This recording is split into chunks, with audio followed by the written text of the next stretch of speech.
There are two basic types of stock option, calls and puts. Calls give you the right to buy and puts the right to sell.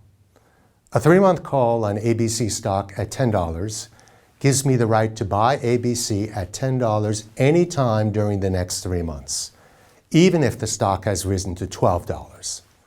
Of course, I wouldn't exercise that right unless the stock was above $10. I'd simply buy the stock on the open market. Puts work the same way except on the sell side. So in this example, options are a lot like insurance.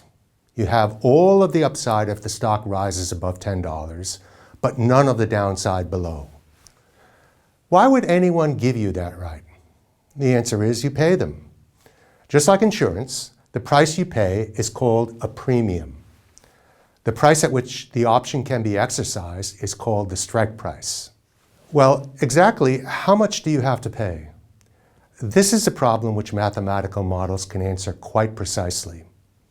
It depends on the strike price compared to the actual price of ABC stock. The closer ABC is to the strike price, the more likely the option will be in the money, and therefore, the more expensive the option. It also depends on the inherent volatility of ABC.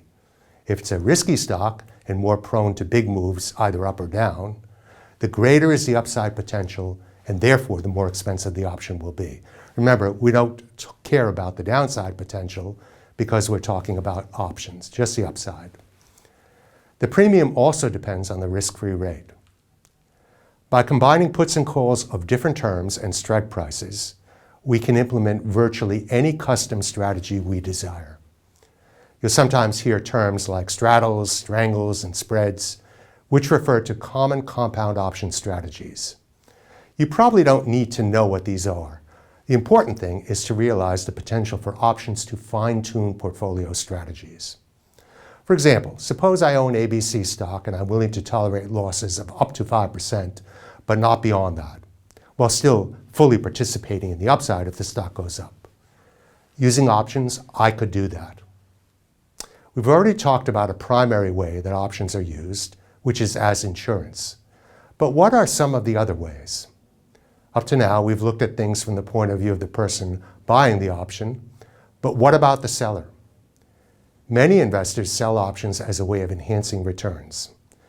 If I already own ABC stock, I might sell a call, so I give someone the right to buy my stock at a strike price, say $3 above the current stock price, and pocket the premium. If ABC goes down, well, I would have owned it anyway, and at least I have the premium to cushion my loss. If it goes up, say $5, I get the first $3 of price appreciation, plus the premium paid to me by the buyer of the call. True, I've missed out on the last $2 of price appreciation, but I've still done very well. As I mentioned, mathematical models do a very good job of estimating fair value for options. So another application would be to look for outliers, arbitraging cheap options against expensive ones of the same stock or against the stock itself. One final application to talk about is a little complicated, but it illustrates the power of options. You can create synthetic stock positions. These use a combination of calls and puts to produce the same payoff profile as owning the underlying stock while committing much less capital.